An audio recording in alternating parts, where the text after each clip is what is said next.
Bismillahirrahmanirrahim. Assalamualaikum warahmatullahi wabarakatuh. Innal hamdalillah wassalatu wassalamu ala Rasulillah wa ala alihi wa ashabihi wa mawalah. Wala haula wala quwata illa billah, amma ba'du. Alhamdulillah, para bapak dan para ibu, para pemirsa kaum muslimin rahimani wa rahimakumullah, kita bersyukur kepada Allah Subhanahu wa taala. Kita masih berkesempatan untuk menikmati hari-hari terakhir di bulan Ramadan. Yang terpenting, semoga sisa hari yang masih Allah berikan pada kita ini benar-benar kita bisa memaksimalkan dengan amal-amal yang kita lakukan, baik yang berkaitan dengan qiyamul lail kita, kemudian infak dan sedekah kita, qiraatul Quran kita, dan kualitas kita di dalam berpuasa. Artinya puasa yang betul-betul berpuasa di semua yang diharamkan oleh Allah Subhanahu wa taala, sehingga tidak hanya puasa dari makan dan minum, tapi puasa dari hal yang diharamkan oleh Allah Subhanahu wa taala, sehingga menjadi puasa yang betul-betul berkualitas. Bapak sekalian, detik-detik di bulan Ramadan sangat mahal, dan tidak setiap orang Allah berikan kesempatan untuk bertemu dengan bulan Ramadan. Maka bentuk syukurnya seorang muslim saat dia Allah temukan dengan bulan Ramadan, dan apalagi tuntas sampai akhir, dia berusaha untuk memaksimalkan waktu yang ada. Apalagi Allah menamai kita dengan istilah para tujar, ini para pedagang. Berdaganglah dengan Allah dengan perdagangan yang benar-benar memberikan keuntungan yang sangat besar. Karena barang siapa yang mereka terjun berdagang dengan Allah, Allah katakan yarjuna tijaratan lan tabur. Mereka telah berharap dengan perdagangan yang tidak pernah ada ruginya. Perdagangan yang akan memberikan keuntungan yang sebesar-besarnya. Bapak sekalian, perdagangan ini perdagangan yang sifatnya imaniyah. Perdagangan yang sifatnya adalah perdagangan iman. Kuat tidaknya orientasi dalam hal ini berkaitan dengan kuat tidaknya iman. Semakin orang memiliki kekuatan iman, dia akan semakin besar semangatnya untuk meraih keuntungan dalam perdagangan ini. Dan semakin melemahnya keimanan seorang, dia akan semakin melemah pula dalam menerjuni dunia perdagangan dengan Allah SWT ini. Para sahabat Nabi radhiyallahu anhum jami'an, mereka telah menjadikan surga di depan mata mereka, sehingga ketika Rasulullah SAW menyerukan pada mereka dengan ayat Allah, wasari'u ila maghfirati min rabbikum wa jannatin ardha samawati wal ardu, bersegeralah meraih ampunan Allah dan surga yang luasnya seluas langit dan bumi, yang Allah sediakan bagi orang mereka beriman yang bertakwa, wa iddat lil muttaqin. Maka sebagian sahabat yang mendengar seruan Nabi ini, dia mengatakan bah-bah. Bah-bah, ya sebuah keinginan besar untuk menjadi penghuni jannah, istana yang luasnya seluas langit dan bumi. Begitu cepatnya mereka menyambut. Suhaib Ar-Rumi,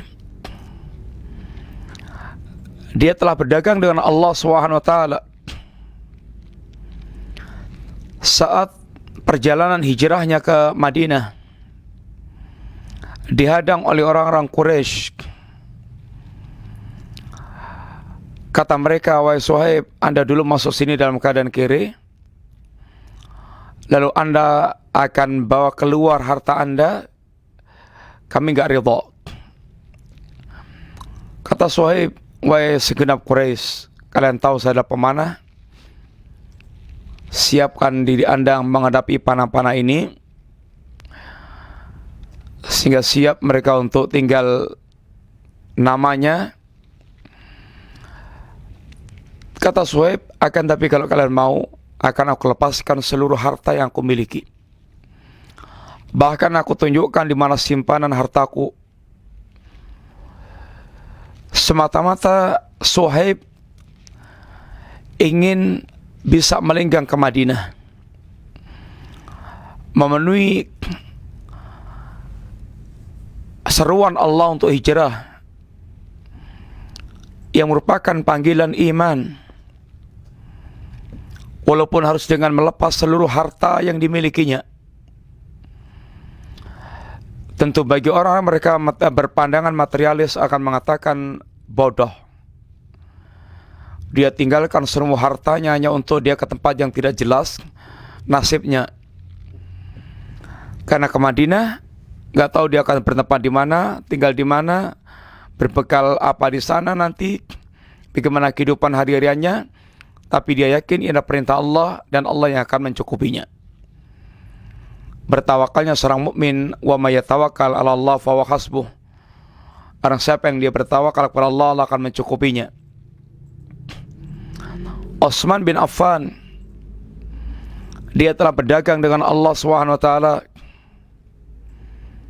Pernah dia beli semua rumah dengan senilai kurang lebih 40 miliar.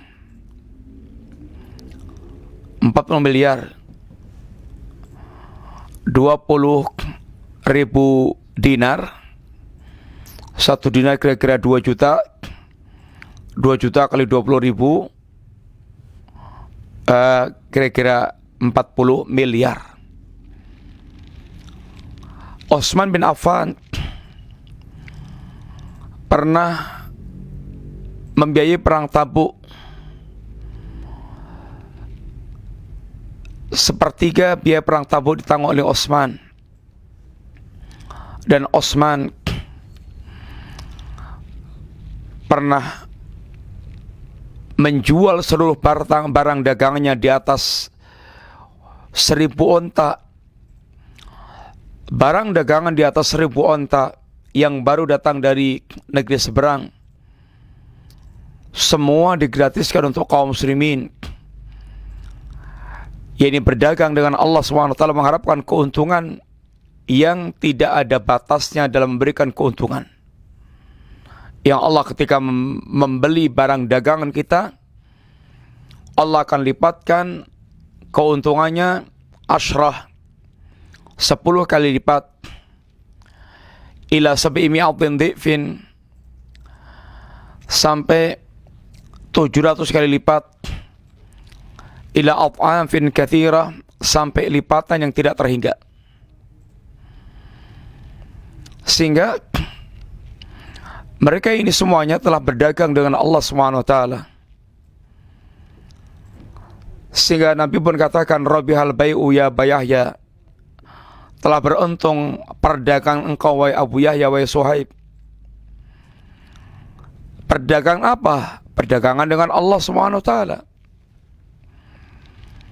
Oleh karena itulah sekalian, modal waktu yang Allah berikan kepada kita di akhir Ramadan yang tinggal beberapa hari ini, paling tidak tingkatkan apa yang telah kita lakukan, baik dalam hal qiraatul Quran, qiyamul lail, kemudian siam di Ramadannya, dan kebaikan-kebaikan yang lain yang mudah-mudahan Allah memberikan kepada kita ini berlimpah ruah kebaikan sebagai ganti amal saleh yang kita lakukan sebagai bentuk perdagangan seorang muslim kepada Allah SWT.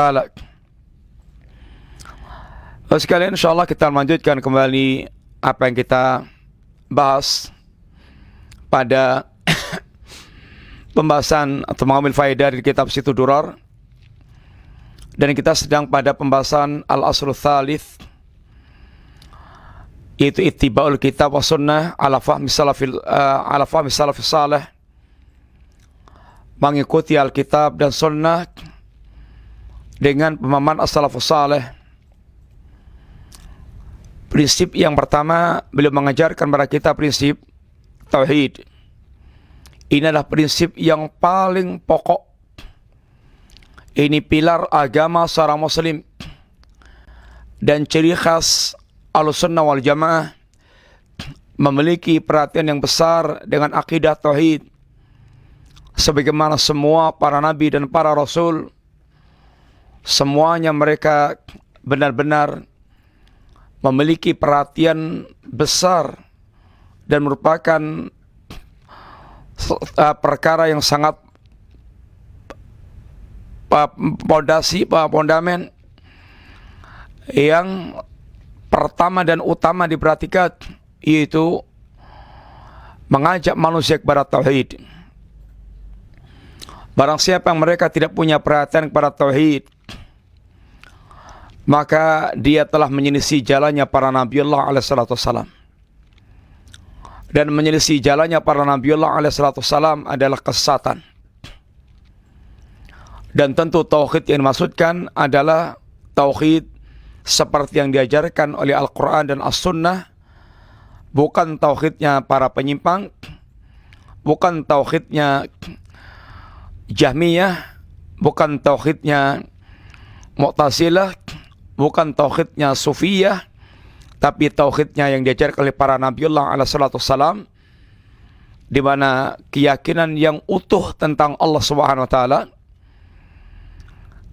baik tentang rububiyahnya dan tentang sifat-sifat Allah, lalu diikuti dengan totalitas memberikan penghambaannya hanya kepada Allah Ta'ala. Itulah tauhid yang diajarkan oleh Al-Quran dan As-Sunnah, yang didakwahkan oleh para Nabiullah alaihissalam. Al-aslu tsani, beliau mengajarkan kepada kita prinsip yang merupakan hakikat kandungan kalimat syahadat Muhammad Rasulullah. Prinsip yang pertama adalah kandungan dari kalimat la ilaha illallah. Prinsip yang kedua adalah kandungan dari syahadat Muhammad Rasulullah, di mana jalan menuju Allah Subhanahu wa taala hanya satu, yaitu jalan yang diajarkan oleh Rasulullah sallallahu alaihi wasallam, yaitu dinul Islam, yaitu Al-Quran dan As-Sunnah. Tidak ada jalan lain menuju Allah kecuali hanya satu jalan ini, dan itu satu-satunya, tidak ada duanya. Akan tapi syaitan telah membuatkan jalan-jalan alternatif sebagai bentuk jebakan dan tipuan, jeratan kepada manusia, yang syaitan panggil setiap pejalan di atas jalan yang lurus ini untuk mereka membelok dan masuk ke jalan-jalan bengkok tersebut, jalan-jalan yang menyimpang tersebut. Ya Abdullah, ta'al halumma hadha tariq, wahai hamba Allah, kesini, masuk jalan sini, ini juga jalan. Yang sungguhnya semua jalan selain jalan yang diajarkan oleh Nabi adalah jalan buntu, tidak akan mengantarkan pada tujuan yang dituju. Sehingga apabila ada manusia yang menyeru manusia dan mendakwahkan pada manusia bahwa jalan menuju Allah Subhanahu wa taala itu banyak, tidak hanya satu, maka dia adalah syaitan, sebagaimana syaitan jin telah mengajak manusia ke jalan-jalan sesat yang menyimpang dari Shiratal Mustaqim, maka inilah syaitan di kalangan manusia yang mendakwahkan jalan menuju Allah itu banyak. Prinsip yang ketiga, beliau ingin menegaskan bahwa ajakan untuk hanya meniti jalan satu-satunya, jalan Islam, yaitu jalan Al-Quran dan As-Sunnah, maka yang dimaksudkan adalah meniti jalan Islam, Al-Quran dan As-Sunnah dengan pemahaman salafus saleh. Yang salafus saleh adalah para sahabat Nabi radhiyallahu anhum jami'an,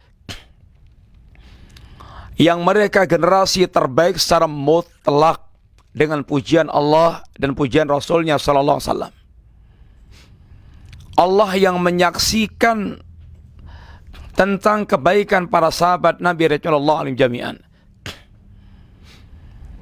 dan Nabi yang telah menyaksikan tentang kebaikan para sahabat sehingga rekomendasi untuk berjalan mengikuti Al-Quran dan As-Sunnah dengan pemahaman para salafus saleh, ini para sahabat Nabi radhiyallahu anhum jami'an, itu adalah rekomendasi Allah dan rekomendasi Rasulnya sallallahu alaihi wasallam. Dan inilah yang dikatakan dengan kunci ketiga, yaitu dalam kita beragama. Kunci pertama Al-Quran, kunci kedua As-Sunnah, kunci ketiga memahami Quran dan Sunnah dengan pemahaman para salafus saleh, ini para sahabat Nabi radhiyallahu anhum jami'an dan yang mengikuti para sahabat Nabi radhiyallahu anhum jami'an. Ini dikatakan dengan orang-orang yang mereka secara mutlak di atas Shiratal Mustaqim, yang Allah katakan Shiratal ladzina an'amta 'alaihim, jalannya orang-orang yang telah berikan nikmat kepada mereka. Nikmat yang paling utama tentulah nikmat hidayah. Dan orang yang dikatakan orang yang di atas hidayah Shiratal Mustaqim adalah yang paling faham terhadap ilmu yang diajarkan Nabi dan yang paling mengikuti ajaran Nabi.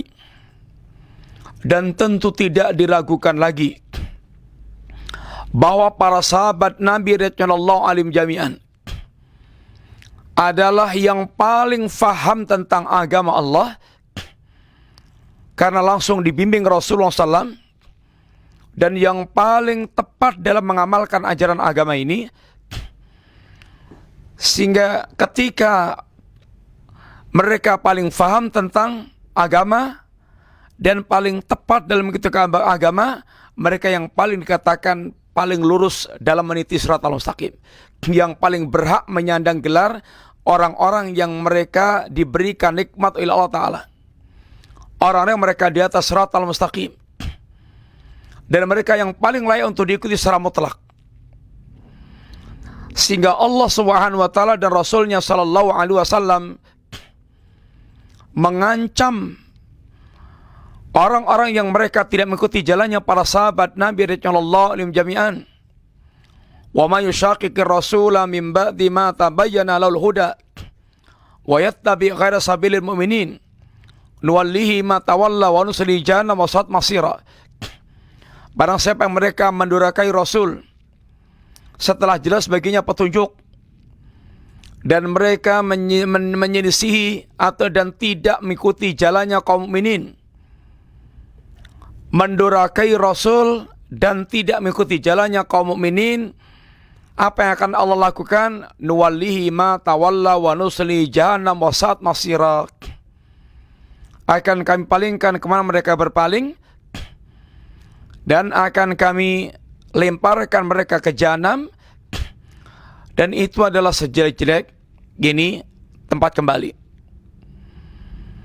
Allah Subhanahu wa taala tidak mencukupkan dengan mendurhakai Rasul pada apabila sampai di situ sudah cukup, tapi Allah melengkapkan dengan tidak mengikuti jalannya kaum mukminin. Karena orang yang mereka tidak mengikuti jalannya kaum mukminin pasti mendurhakai Rasul. Orang yang mereka mendurhakai Rasul pasti tidak mengikuti jalannya kaum mukminin. Orang yang mereka mengeklaim mengikuti jalannya Rasul dan kemudian tidak mengikuti jalannya kaum mukminin, jadi para sahabat, pasti klaimnya palsu. Karena yang memerintahkan untuk mengikuti para sahabat Nabi adalah Rasulullah SAW itu sendiri. Para pemirsa, ini adalah yang mesti kita betul-betul yakinkan kepada kita, bahwa hanya dengan cara begini kita akan mendapatkan kemuliaan Islam, kemuliaan kaum muslimin. Dan ini yang hilang di tengah-tengah kaum muslimin. Lihatlah contohnya diantaranya, ketika kaum muslimin sedang berjuang untuk menggapai kejayaan, ketika menyadari sepenuhnya bagaimana makarnya musuh kepada kaum muslimin, sehingga menggerakkan sebagian muslimin untuk betul-betul memiliki kesadaran penuh menghadapi makar-makar musuh ini. Akan tapi sayangnya mereka tidak meniti jalannya kaum mukminin. Apa maksudnya? Digalakkan persatuan dan persatuan dan persatuan, tapi persatuan yang tidak boleh membicarakan akidah, tauhid dan syirik, persatuan yang tidak boleh berbicara tentang sunnah dan bid'ah. Sedangkan kehilangan berbicara tauhid dan syirik, sunnah dan bid'ah, ini kehilangan ruh keislaman. Karena hakikat Islam di situ. Dan Nabi dan para sahabat benar-benar sangat yakin apa yang diajarkan Allah itulah solusi yang paling utama. Seakan-akan kita nggak yakin bahwa dengan cara seperti itu adalah cara yang terbaik dan paling akurat untuk mendapatkan pertolongan Allah SWT. Kemudian beliau membawakan dalam bab ini, yakni sebuah praktek manhaj, sebuah praktek bagaimana menerapkan, yaitu penerapan manhaj memahami Al-Quran dan Sunnah dengan pemahaman para salafus saleh. Yaitu kisah yang dibawakan oleh beliau berkaitan kisah Imam Ahmad bin Hanbal, yang dikenal dengan istilah Imam Ahlus Sunnah. Imam Ahlus Sunnah. Imam Ahmad bin Hanbal dikatakan imamnya Ahlus Sunnah, digelar dengan Imam Ahlus Sunnah, bukan karena Imam Ahmad mendirikan kelompok organisasi hizb yang bernama Ahlus Sunnah, kemudian Imam Ahmad sebagai pendirinya sehingga dikenal sebagai imamnya Ahlus Sunnah. Bukan begitu. Tapi keteguhan Imam Ahmad di zaman fitnah dalam memegang sunnah, itu yang menjadikan beliau kemudian dikenal sebagai Imam Ahlus Sunnah. Di Yaumil Mihnah, sehingga dikatakan sebuah perkata salaf, ini Allah telah teguhkan Islam ini dengan Abu Bakar As-Siddiq fi yaumir riddah, dan dengan Imam Ahmad fi yaumil mihnah. Seakan-akan Islam akan lenyap tanpa keberadaan Abu Bakar As-Siddiq dan tanpa keberadaan Imam Ahmad, untuk menggambarkan tentang bagaimana peran kedua orang ini. Dengan izin Allah, atau dengan tentunya adalah dengan izin Allah Ta'ala. Bagaimana di zaman Abu Bakar As-Siddiq teguhnya untuk memegang sunnah Nabi di tengah-tengah suasana yang sangat genting, yang luar biasa. Bayangkan di saat Nabi wafat, kemudian Ansar dan Muhajirin hampir retak berkaitan dengan urusan kepemimpinan. Kemudian munculnya protes keberangkatan Usamah yang telah diberangkatkan oleh Nabi, yang baru berangkat kemudian Nabi wafat, berangkat Usama untuk menghadapi pasukan Romawi, kemudian munculnya orang-orang murtad, munculnya para pembangkang zakat, munculnya nabi palsu dengan pemberontakannya. Ini masalah besar. Tanpa sikap yang tepat dengan izin Allah, istilahnya bubar. Bubar. Negara-negara Madinah akan bubar, kemudian akan berantakan. Akan Nabi Allah telah meneguhkan Abu Bakar As-Siddiq dengan sikapnya, maka betul-betul ikatan tetap kokoh, kekuasaan tetap kokoh, dan Allah berikan kemenangan demi kemenangan dan penyelesaian masalah yang sangat luar biasa. Dan fi yaumil mihnah, di hari ujian, dengan Imam Ahmad, di zaman Imam Ahmad tersebar fitnah khalqul Quran yang disebarkan oleh kerajaan dengan motor penggerak ulama-ulama Mu'tazilah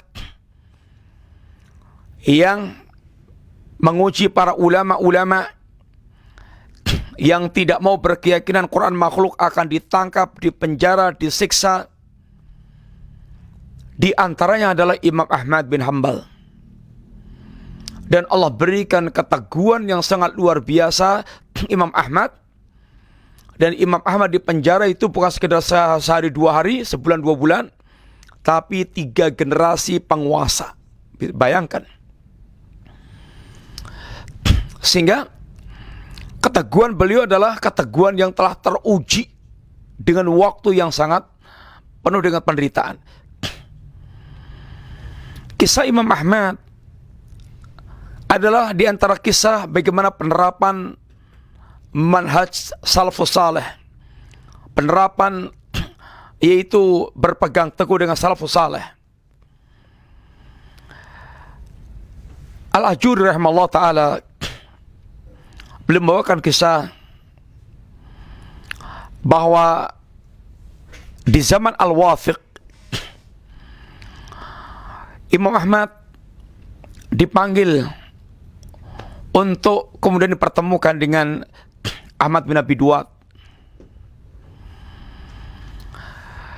yang kemudian Imam Ahmad datang kepada menghadap Al-Wathiq yang telah menghukumnya, yang telah memperlakukan dalam penjara dengan pelakuan-pelakuan sebagai seorang yang dipenjara dalam keadaan diborgol. Dan selama ini Imam Ahmad yaitu dipenjara, diborgol, disiksa, salat dengan tayamum, tidak diberikan air. Imam Ahmad dalam kondisi seperti itu dalam penjara pernah dalam sekelompok ulama Baghdad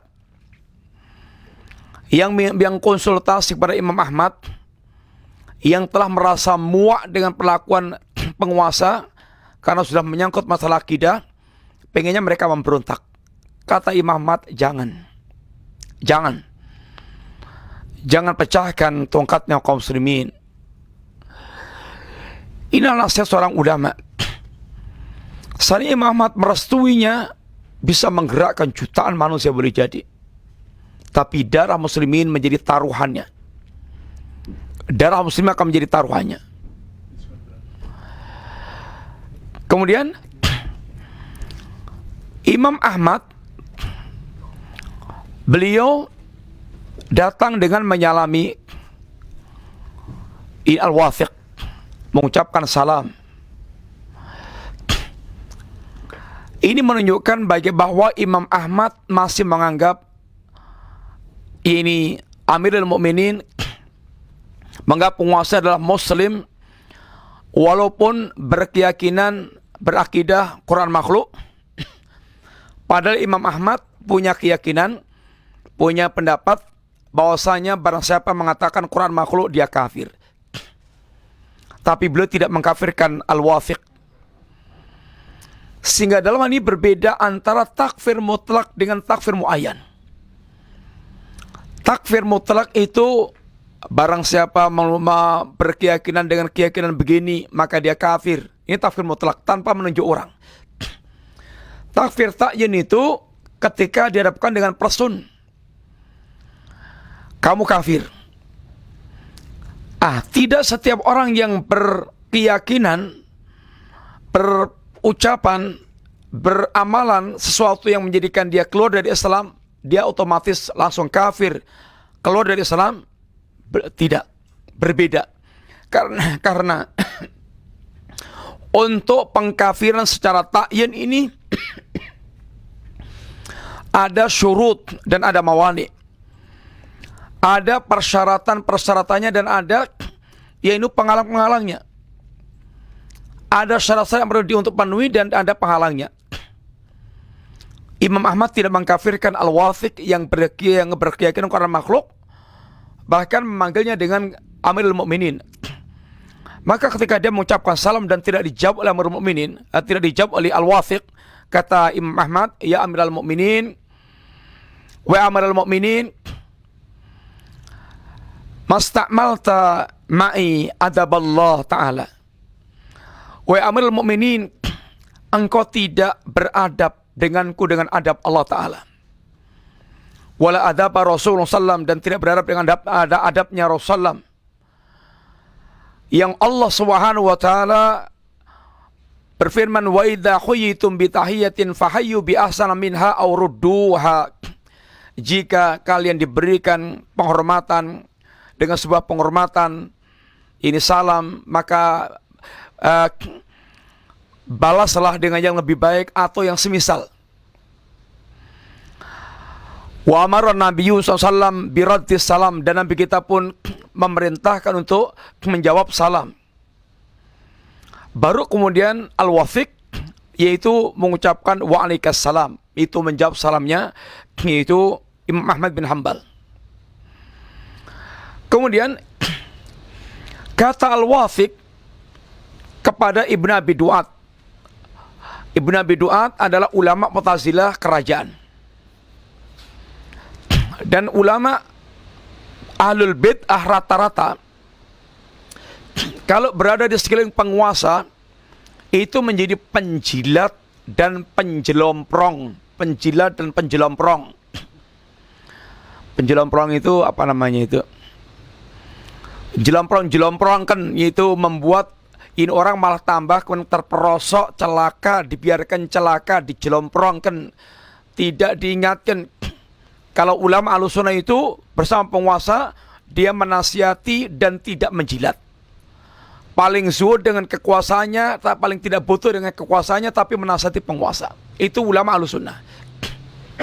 Dan begitu rata-rata ulama Ahlussunnah. Tapi ulama Ahlul Bid'ah rata-rata itu penjilat dan penjelomprong. Sehingga sebagaimana di zaman Ibnu Qalawun contohnya, masa Syekhul Islam, ulama-ulama penjilat ini dengan penguasa menjilat dan bahkan memfatwakan untuk membunuh atau menangkap, mengusir Syekhul Islam Ibnu Taimiyah.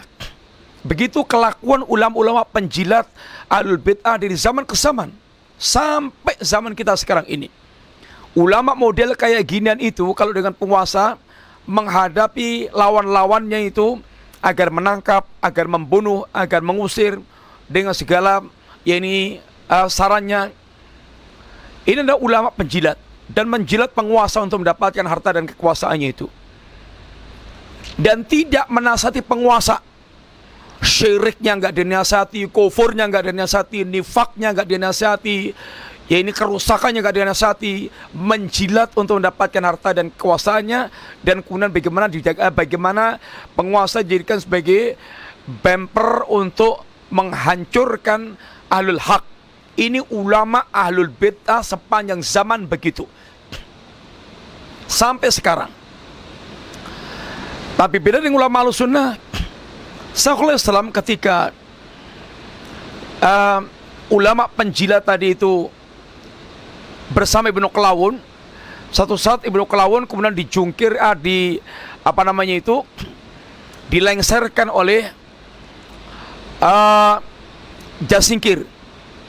Jasingkir naik, Ibnu Qalawun terkudeta. ulama penjilat ini menjilat Jasingkir, ganti menjilat Jasingkir, dan meninggalkan Ibnu Qalawun. Betapa panasnya hati Ibnu Qalawun, maka dia bertekad untuk kembali mengambil kekuasaannya, sehingga ingin mengkudeta lagi Jasingkir, dan Allah takdirkan berhasil. Begitu berhasil yaitu menjungkelkan Jasingkir, ulama penjilat ini menjilat kembali Ibnu Qalawun. Oh, Ibnu Qalawun ingin kiranya memberikan pelajaran kepada mereka. Dikeluarkan Syekhul Islam, bahkan ditunjukkan surat fatwa mereka dulu, yang mereka dulu berfatwa untuk membunuh Syekhul Islam, dan dia seakan berharap Syekhul Islam agar berfatwa untuk membunuh mereka. Tapi bahkan Syekhul Islam menasihati kepada Ibnu Qalawun, dan kemudian singkatnya ulama ini tetap supaya bersama dengan Ibnu Qalawun. Inilah pemaafnya ulama Ahlussunnah, dan tidak penjilatnya ulama Ahlussunnah, dan paling zuhudnya dan kekuasaan para penguasa. Dan kalau punya kesempatan untuk menghancurkan lawannya, dia tidak akan menghancurkan lawannya. Ini adalah kelemah lembutan ulama Ahlussunnah. Beda dengan ulama Ahlul Bid'ah yang rakus harta, rakus kekuasaan, kemudian menjadi orang yang paling ganas dengan lawannya. Ibnu Abi Duat, kata Al-Wathiq, beliau mengatakan kepada Ibnu Abi Duat, salhu, wahai Ibnu Abi Duat, coba tanyalah kamu kepada orang tua ini, yaitu Imam Ahmad maksudnya itu. Kata Imam Ahmad, al-mas'alatu li, pertanyaan itu adalah milik wahai Amirul Mukminin. Ini ta'muruhu ayyujibuni, kamu perintahkan saja dia untuk menjawab pertanyaanku. Maka kata Al-Wathiq, sal, silahkan kamu tanya wahai Ahmad, Imam Ahmad. Maka Imam Ahmad mengajukan pertanyaan kepada Ahmad bin Abi Duat. Akhbarani an hadzal amri alladhi tad'un nasa ilaihi asyai'un da'a ilaihi Rasulullah sallam. Kata Imam Ahmad, akhbirni an hadzal amri, khabarkan kepadaku tentang perkara ini, yaitu alladzi tad'un nas ilaihi, yaitu tentang perkara yang kamu serukan kepada manusia bahwa Al-Quran itu makhluk. Asyai'un da'a ilaihi Rasulullah sallam, apakah tentang Quran makhluk ini Nabi Sallallahu Alaihi Wasallam menyerukan kepada keyakinan Quran makhluk? Katanya dia, la, enggak, kata dia. Fasyai'un da'a ilai Abu Bakrin As-Siddiq ba'dahu, apakah perkara Quran makhluk Abu Bakar As-Siddiq setelah meninggal Nabi menyerukan kepada manusia bahwa Quran makhluk? Kata dia, enggak, la. Fasyai'un da'a ilai Umar bin Khattab ba'dahuma, apakah Quran makhluk adalah sesuatu yang disuruhkan oleh Umar bin Khattab setelah Abu Bakar dan Umar, setelah Nabi dan Abu Bakar? Kata dia, la. Fasyai'un da'ilai Utsman ibn Affan ba'dahum, apakah Quran makhluk itu diserukan oleh Utsman bin Affan setelah Nabi, Abu Bakar dan Umar? Kata dia, enggak. Fasyai'un da'ilai Ali ibn Abi Talib ba'dahum, apakah tentang Quran makhluk sesuatu yang disuruhkan oleh Ali bin Abi Talib setelah Nabi, Abu Bakar, Umar, Utsman? Kata dia, enggak. Pertanyaan Imam Ahmad kepada Ahmad bin Abi Duat, apakah tentang Quran makhluk ini sesuatu yang didakwahkan oleh Nabi, Abu Bakar, Umar, Utsman, Ali? Dia jawab, la, enggak. Ini ahlul bid'ahnya juga masih jujur bahwa tentang perkara itu memang Nabi, Abu Bakar, Umar, Utsman, Ali tidak menyerukannya. Kata Imam Ahmad, fasyai'un lam yad'u Rasulullah sallallahu alaihi wasallam wala Abu Bakrin wala Umar wala Utsman wala Ali radhiyallahu anhum tad'u antan nas ilaih, sesuatu yang Nabi, Abu Bakar, Umar, Utsman, Ali tidak menyeru, lalu kamu seru manusia kepada keyakinan itu.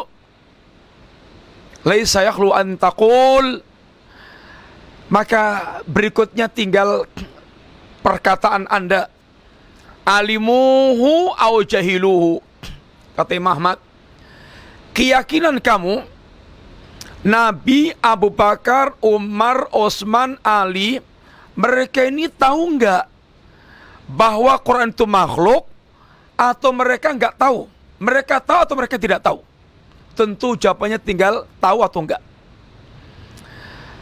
Kemudian fa'in kulta, kata Imam Ahmad, kalau kamu mengatakan alimuhu wasakatu anhu, kalau kamu katakan mereka, Nabi, Abu Bakar, Umar, Osman, Ali, mereka itu tahu Quran makhluk dan mereka diam, tidak mendakwahkan kepada manusia, maka kita dan Anda hendaknya lebih leluasa untuk tidak mendakwahkan Quran makhluk.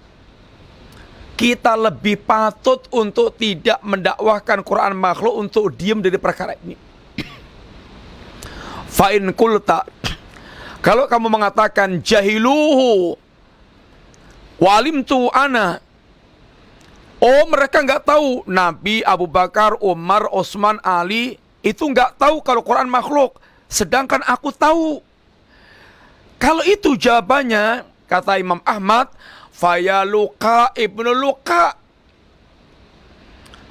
fayaluka ibnu luka. Kalau orang Jawa bilang itu, aduh hendah pekoknya, tololnya. Bagaimana tentang perkara agama?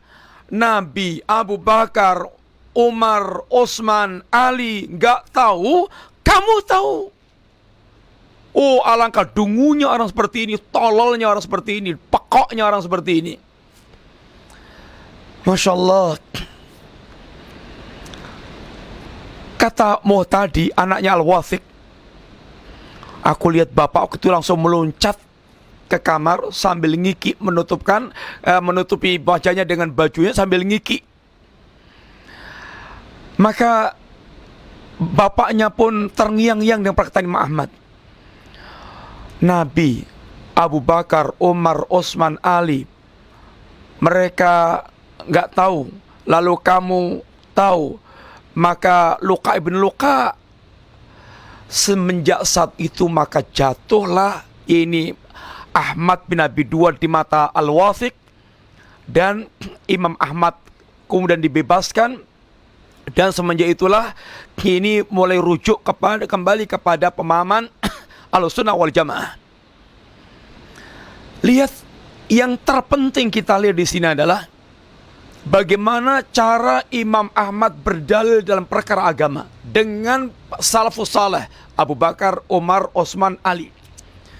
Sama dengan kita sekarang ini, ada orang sangat getol, sebuah acara ini adalah acara ritual agama, yang tidak mau melakukannya dianggap sesat, menyelisih sunnah, dianggap beragama baru. Kita tanya, tentang acara yang kamu rayakan itu, Nabi, Abu Bakar, Umar, Osman, Ali, mereka ini mengajak kepada acara itu atau tidak? Kalau mereka bilang tidak pernah melakukannya, tinggal berikutnya lagi, Nabi, Abu Bakar, Umar, Osman, Ali tahu nggak bahwa ini agama? Kalau jawabannya itu mereka itu nggak tahu dan kami itu tahu, teman-teman kamu tahu, maka luka ibnu luka. Begitulah kira-kira ringkasnya. Sehingga betul-betul Imam Ahmad telah memiliki pedang terhunus untuk menyembelih ahlul bid'ah dengan amalan keyakinan mereka, sesuatu yang tidak pernah dilakukan oleh Nabi Sallallahu Alaihi Wasallam. Agama telah sempurna ada pada mereka, maka yang terbaik adalah apa yang ada pada ini Nabi dan para sahabat Nabi radhiyallahu jami'an. Mengikuti mereka keselamatan dan menyelisih mereka adalah sebuah kesesatan. Inilah praktek yang telah dipraktikkan oleh Imam Ahmad bin Hanbal, yang semoga Allah SWT memberikan taufik pada kita bahwa benar-benar hanya mengikuti para salaf. Bermanhaj salaf itu bukan sebuah manhaj alternatif, tapi sebuah keharusan. Ini tidak boleh tidak bermanhaj salaf. Bahkan nisbat yang paling utama nisbat kepada salaf. Walaupun kita tidak boleh mengklaim kita salafi, tapi kewajiban bermanhaj salaf. Tinggal Anda keluarkan hujahnya bahwa begini salaf. Salaf tidak melakukan itu, begini salaf melakukannya. Tinggal main hujah. Kita tidak pernah mengklaim diri kita adalah sudah salafi, tapi kita orang yang ingin bermanhaj salaf dan tidak ingin menyelisih para salaf. Orang yang tidak ingin bermanhaj salaf ini yang masalah, sehingga seakan-akan dia pun menolak untuk mengikuti para sahabat Nabi radhiyallahu alaihim jami'an. Semoga manfaat. Kita cukup sekian dulu pembahasan kita yang ketiga ini. Semoga Allah memberikan taufiknya kepada kita untuk benar-benar faham mana salaf dan bisa meniti jejak mereka, karena ini merupakan kewajiban setiap kita yang pengen lurus dalam beragama. Demikian. Ya. Yang pertama, Bismillah, Ustaz, bagaimana kita para penuntut ilmu menyikapi perselisihan di antara ustaz-ustaz bermanhaj salaf yang kadang Anda lihat di medsos saling sindir, terutama masalah pemilu kemarin. Mohon petunjuknya agar ke depan kami penuntut ilmu tidak bingung lagi. Barakallahu fikum. Ya, bismillahirrahmanirrahim. Untuk kelas kita sibukkan dengan belajar ilmu, belajar akidah salaf, belajar hakikat mana salaf, belajar yaitu perkara-perkara yang sudah pasti, yang masih banyak yang belum bisa kita, yang kita belum fahami. Masih banyak porsi kita untuk yang kita perlu pelajari. Untuk wilayah-wilayah seperti itu maka tinggalkan, biarlah para orang yang berkepentingan yang mereka itu berada di situ. Untuk kelas kita sibukkan dengan belajar ilmu. InsyaAllah Allah akan berikan ini yang terbaik untuk kita, dan waktu tidak terbuang-buang untuk ikut terjun di situ. Wallahu a'lam bishawab. Pertanyaan kedua, Ustaz, apa hukumnya kalau pemimpin menganggap sepele nyawa rakyatnya? Ya, nama orang semuanya tahu, yang namanya menganggap sepele itu semuanya adalah sebuah kesalahan. Tidak benar, entah Anda, orang tua Anda, ustadz Anda, syekh siapa, pemimpin siapa, semua yang menganggap sepelenya orang itu, ini sudah sepakat, nggak ada yang ikhtilaf lagi, nggak ada. Ini adalah perkara umum. Orang yang menganggap sepele tentang nyawa itu sebuah kesalahan, itu sudah pasti. Siapapun akan menilai begitu. Nggak ada orang mereka meremehkan masalah nyawa nih. Pertanyaan terakhir, Ustaz. Bismillah, Ustaz, kita diwajibkan untuk mengikuti pemahaman para sahabat, tetapi kenapa kita juga pakai pemahaman 4 imam mazhab? Iya, 4 imam mazhab semuanya mengajak kepada pengikutan kepada para sahabat dalam masalah akidah dan kerangka umum dalam beragama. Yang perlu difahami itu kerangka umum dalam beragama, Al-Quran, As-Sunnah dengan pemahaman para sahabat Nabi. Dalam masalah fiqhiyah ada sisi-sisi yang memang mengundang ikhtilaf. Ini mengundang ikhtilaf. Tapi bedakan, Ahlus Sunnah itu punya kaidah, ketika ada ikhtilaf itu memiliki semangat rujuk yang kuat dengan Quran dan Sunnah. Maka lihat, semua para imam mazhab memiliki satu perkataan yang sama. Kalau perkataanku menyelisih hadis Nabi, maka buang perkataanku, ikuti hadis Nabi. Kalau hadis itu sahih, maka itu mazhabku sewaktu aku masih hidup atau setelah aku mati. Itu semua perkataan ini imam mazhab. Bahkan Abu Hanifah yang dikenal dengan imamnya Al-Ra'yi, beliau mengatakan haram orang yang mereka berfatwa dengan fatwaku tanpa mengetahui dari mana aku mengambil. Artinya dari dalil mana aku mengambil. Semuanya mereka mengarahkan kepada ilmu. Imam mazhab itu bukan membentuk aliran sendiri-sendiri, enggak. Itu kayak guru. Mazhab itu tempat mengambil yaitu pendapat.